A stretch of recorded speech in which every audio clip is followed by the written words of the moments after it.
Hello and welcome to AsteronX.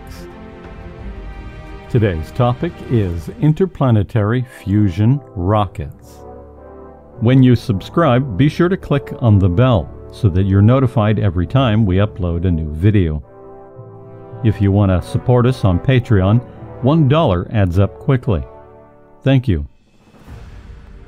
In the 1940s, it was thought that mankind would move out into and conquer space, commercializing it, eventually leading to routine flights around the solar system and even beyond. Science fiction of the day portrayed such a grand and awe-inspiring future, from Buck Rodgers to Isaac Asimov's Galactic Empire and Foundation novels, to the German science fiction series Perry Rhodan, stories that the creators of Star Trek and Star Wars grew up with and were inspired by. This future seemed to begin. Humans walked on Luna, our moon, and there was even talk about more ambitious missions, from colonizing Mars to sending missions beyond the solar system. But then it all petered out, interest waned, and funding was reduced or worse, cut. Now, decades have come and gone, and finally, after all these years, interest and advances into space are once more gaining momentum. So, how might we turn the current resurgence of interest in space travel into a future like that imagined by early science fiction writers? Well, currently, we only really have one option, and that is atomic rockets. Whilst chemical rockets have proven to be very effective, they will always be inefficient. Ultimately, they can only take us so far. While ion and plasma drives have the thrust of basically your breath, atomic, therefore, is the only way to go if we want a truly spacefaring future. Many, if not most, of these early science fiction stories had rocket ships powered by atomic energy. As the Star Trek and Star Wars that we all know and love were inspired by these stories of atomic rockets, if we want a future anything like these loved works of fiction, excluding faster than light for a moment, we will need atomic propulsion. However, we need not use dangerous, unstable nuclear fission to power the new atomic rocket ships. Rather, we can use fusion. But wait, someone might say, fusion is impractical, or even fusion is impossible. By the end of this mini documentary, we will have demonstrated how fusion is not only practical, but that it is happening now. Part 1. The first fusion rocket, the Orion. The Orion, or as Winchell Chung, creator of Atomic Rockets website, calls it, Old Boom Boom. The Orion, aka Old Boom Boom, simply uses unconfined nuclear explosion to propel itself. The tungsten-coated steel pusher plate can withstand the explosion, but is worn away over time, requiring occasional replacement. Among the advantages of this kind of propulsion is the ability to fly anywhere in the solar system closer than the Kuiper Belt in weeks or a few months at most, and to do it without needing to build out of aluminum foil. And most interestingly, we actually have the technology to build this today. In fact, we did back in the 1950s. However, you could say that the drive has some significant disadvantages, to put it mildly. For starters, the acceleration comes in massive, explosive bursts that require the use of shock absorbers to smooth out into something survivable by both crew and the equipment. The intense neutron radiation of each blast will render anything nearby, from the craft's structure to other spacecraft to asteroids to the inevitable dust cloud, if you're crazy enough to try for a surface liftoff, all will become intensely radioactive. This unfortunately means that you cannot use the Orion for what it is best suited for, carrying massive payloads into orbit. Okay, that's the Orion, but what else is on the table? Part 2, Robert Zubrin's nuclear saltwater rocket. While not actually a fusion rocket itself, this design has a performance similar to that of a fusion rocket. A nuclear saltwater rocket uses uranium salts dissolved in water as its fuel. This uranium saltwater is simply injected into a reaction chamber where it then goes critical and detonates. So, in this way, a nuclear saltwater rocket flies on a continuous nuclear explosion. And yet, this drive is even more potent than the Orion, possessing a much greater maximum change in velocity, delta V, and accelerating steadily instead of a series of hammer blows that require the use of shock absorbers to smooth out into something survivable, to say nothing of comfortability. Of course, like the Orion, the drive spews out massive quantities of neutron radiation and worse still, intense radioactive, still fissioning uranium. Needless to say that such a drive could never be used anywhere near a planet you cared about. So, let's move on. Part 3, an Orion Improvement, Mini-Mag Orion. To get around the problem of needing massive shock absorbers to avoid the spacecraft from being destroyed by nuclear explosions, a team of scientists decided to redesign the Orion. First off, they made each explosion much smaller, giving the drive a scalability the original Orion lacked. Secondly, they ditched the self-contained bombs altogether, using instead pellets triggered externally by magnetic fields, powered by an external power source. Thirdly, they replaced the Orion's flat ablative pusher plate with a magnetic nozzle. They needed the magnetic fields anyway, so why not? About 1% of the energy of each pulse is used to recharge the craft's capacitor banks for the next pulse, harvested by a part of the magnetic nozzle. Unfortunately, owing to the massive electrical currents required, the craft required gigantic radiators to keep the coils from melting or worse, vaporizing. Additionally, this drive still produces large quantities of radioactivity, inducing neutron radiation. That said, as a further refinement, we might use anatronic fusion fuels instead of fission-triggered fusion. Keep that in mind, we'll come back to it. For now, we'll discuss the next design. Part 4, a pure fusion design, Project Daedalus. Beginning in the 1960s, Dr. Winterberg showed that thermonuclear micro-explosions concepts with a superconducting magnetic reflector might lead to a good space propulsion system. This idea was used by the British Interplanetary Society in their Project Daedalus study, a proposal to send a probe to Barnard's star from 1973 to 1978.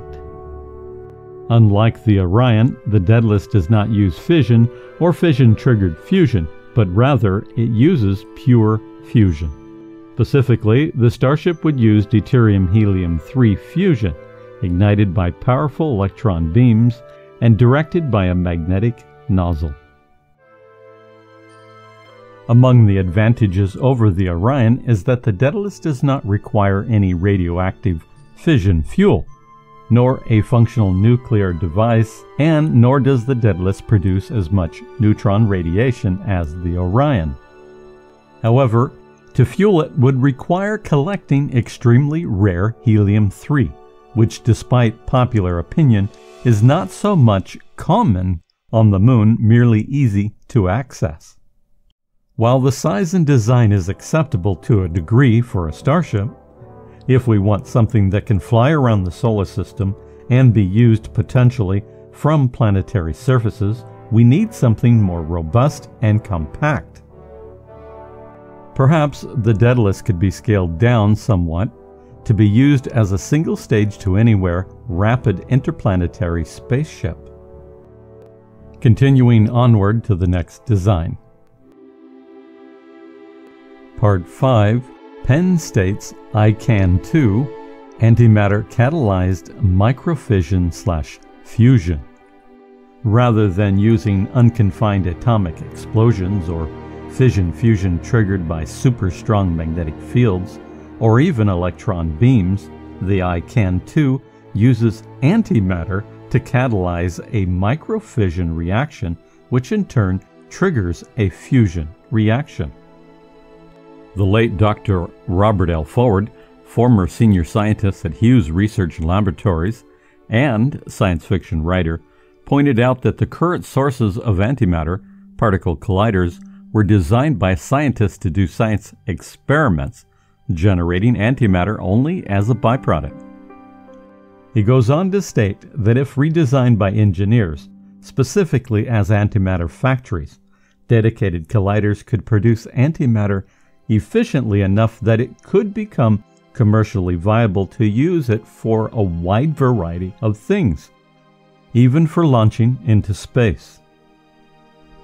That said, antimatter might remain too expensive to use for electrical energy generation directly. It would not, however, be too expensive to catalyze fusion. The ICAN-2 would not use as much fissionable fuel as the Orion. In fact, as we will discuss shortly, it is likely feasible to use antimatter to catalyze fusion directly. By virtue of its relatively delicate design and still larger neutron flux, the ICAN-2 cannot lift off from a planet's surface. Yet, if another fusion fuel mixture were used and the fission triggered eliminated, antimatter-catalyzed fusion is very promising indeed. Moving forward. Part 6, Anotronic Fusion, Proton-Boron Fusion. Proton-Boron fusion is called anotronic, meaning that it produces no neutron radiation directly. The negligible amount of neutron radiation that is produced comes from side reactions and accounts for only 2% of the total energy output of a proton-boron fusion reaction. As we speak, multiple teams around the world are working on reactors using proton-boron fusion.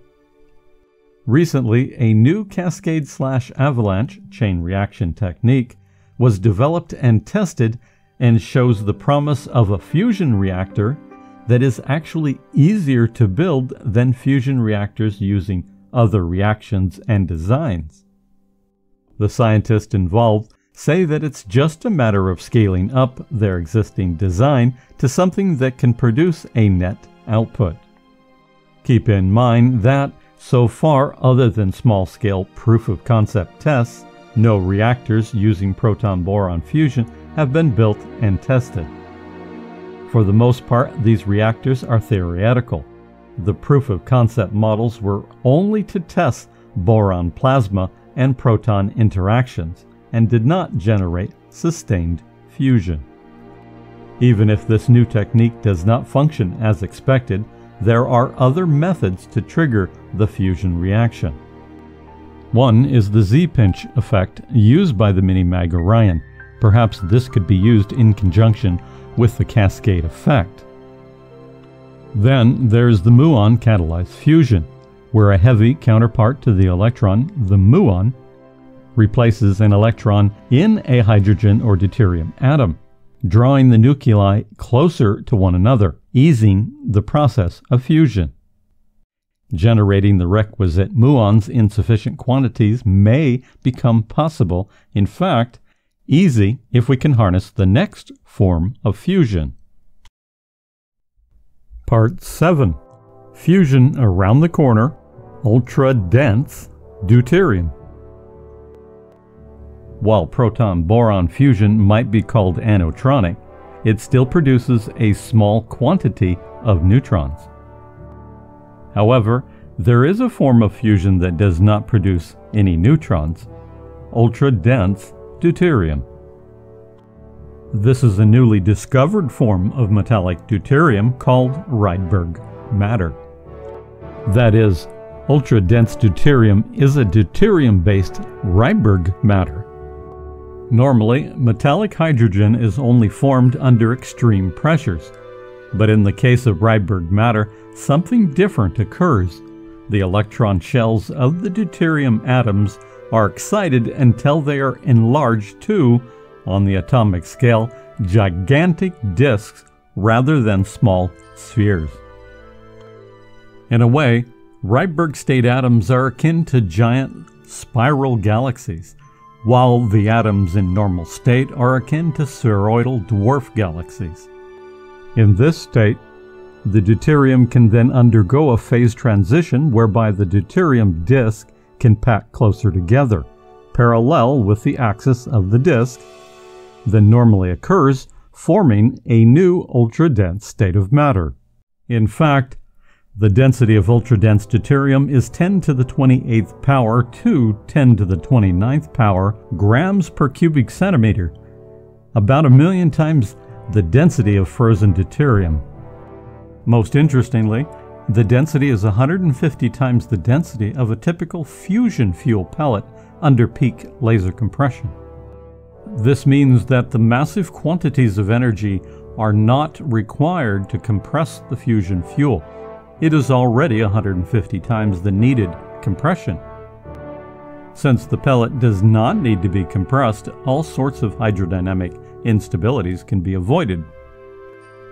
All we need is a relatively modest laser, albeit with a very quick pulse.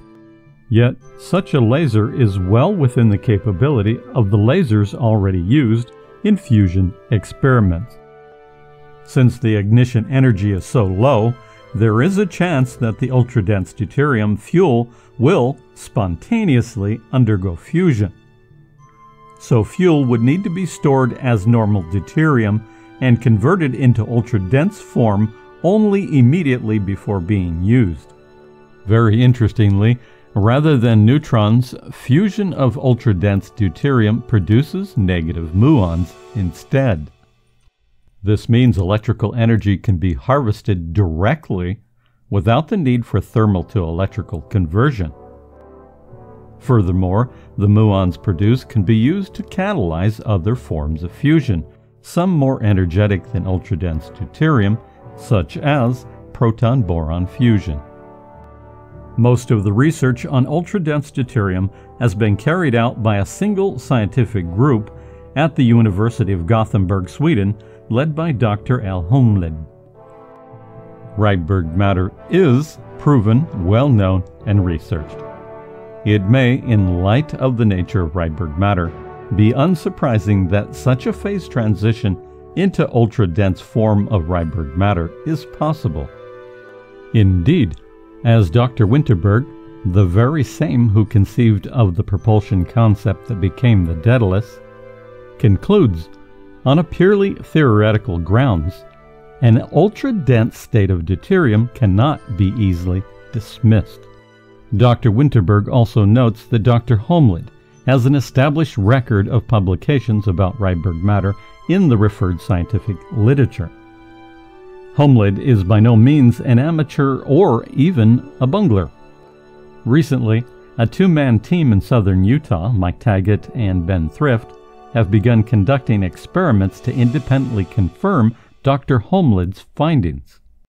This is very exciting news, as they appear to have already performed some experiments and reported success. So perhaps the near future may hold something rather surprising. Until then, we will have to wait and see whether this energy source is proven and unlocks the might of fusion, and with it, interplanetary and interstellar travel. On that note, let's discuss one more form of fusion, returning to antimatter. The ICAN-2 uses antimatter to catalyze microfission, which in turn triggers fusion. Yet, as we stated, it may be possible to trigger a fusion reaction, such as a proton-boron fusion, directly. As for the required antimatter, to quote Dr. Robert L. Forward, in a study I carried out for the Air Force Rocket Propulsion Laboratory, I showed that if an anti-proton factory were designed properly by engineers, instead of by scientists with limited budgets and in a hurry to win a Nobel Prize, the present energy efficiency, electrical energy in, compared to antimatter annihilation energy out, could be raised from a part in 60 million to a part in 10,000, or 0.01%, while at the same time the cost of building the factory could be substantially lowered compared to the cost of the high-precision scientific machines. From these studies, I estimate the cost of the antimatter at $10 million per milligram. This may sound like a lot, but at $10 million per milligram, antimatter is already cost-effective for space propulsion and power. At the present, 1995, subsidized cost of space shuttle launch, it cost about $5 million to put a ton of anything into low Earth orbit. Since a milligram of antimatter produces the same amount of energy of 20 tons of the most energetic chemical fuel available, then a milligram of antimatter costing $10 million would be a more cost-effective fuel in space than 20 tons of chemical fuel costing 10 times as much. Antimatter is no longer science fiction. It is real and is being made daily for scientific purposes. Furthermore, there exists another antimatter source that could revolutionize space travel and would definitely turn space travel into a commercial enterprise. However, we will come back to this in a future video. So you see, while this is far from a comprehensive list, fusion is no longer a distant dream, but a future reality that is fast approaching, very fast indeed. As a final note, let's suppose that a new fusion engine was developed that is capable of taking off from the ground without spraying out deadly neutron radiation.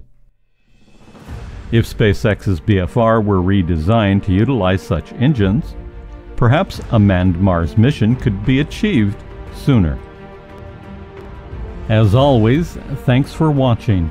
Subscribe, and if you want to support us on Patreon, please do so. Thank you. Until next time, keep wondering about space.